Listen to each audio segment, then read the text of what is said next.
Hello friends, today I am going to talk about a very sensitive topic, something that is really close to my heart, and I often think about it, and whenever I do, I feel immense pain and helplessness.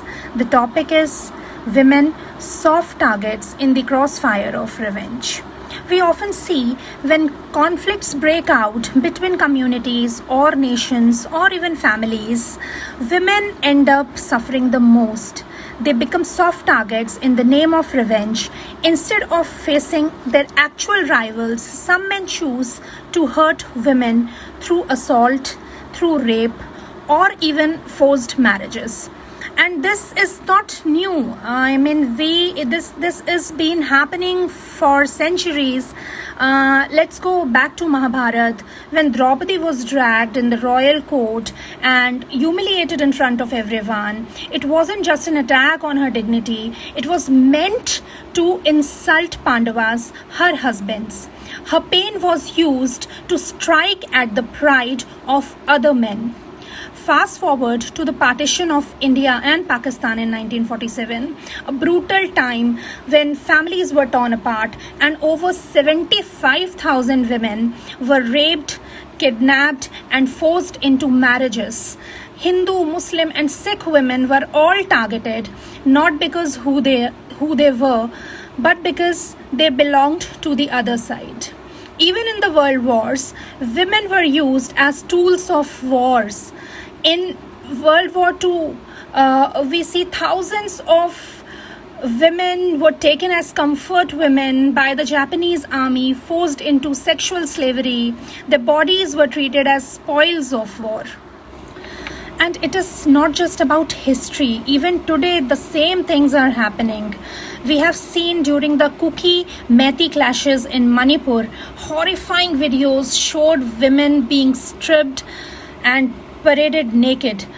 These weren't random crimes, they were acts of revenge meant to hurt the entire communities by attacking their women. Why does this happen? Why are women always caught in the middle? Do these men actually believe that hurting women is a way to prove their strength or settle scores? Or is it really something very deep about control, about dominance, and centuries of seeing women as less than humans? Using women as weapons of revenge shows how broken our ideas about power and gender can be. These attacks aren't just about the victim, they are about sending a message. Rape becomes a weapon, forced marriages become tools to claim control. And the worst part, some men pretend it's about justice or honor. But let's be real, guys. It's about ego, it's about your hate, it's about power. It's about reducing women to objects in a war they didn't even choose to fight. This also raises questions about masculinity. If being a man means being strong and honorable, then why attack those who are more vulnerable? Why not face your actual enemy instead of targeting women?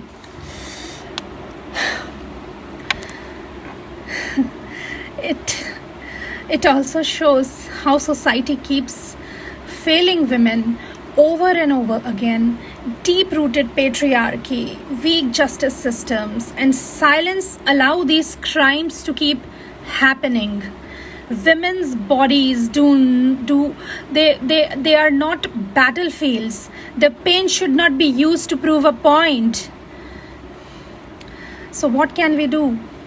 We need strong laws and fast justice. We need education that teaches respect, equality, and healthy masculinity. We need to change the culture that makes violence against women seem acceptable or normal during conflicts. And men, this includes you. You must speak up, stand beside women, and fight for their dignity. Not just in protests, but in everyday life. In the end, this isn't just about individual crimes, it's about a systemic failure. When women are used as tools in revenge, it's a sign of how sick a society has become. If we truly want peace, equality, and justice, then women must be protected, not preyed upon. They must be seen as equals, not casualties.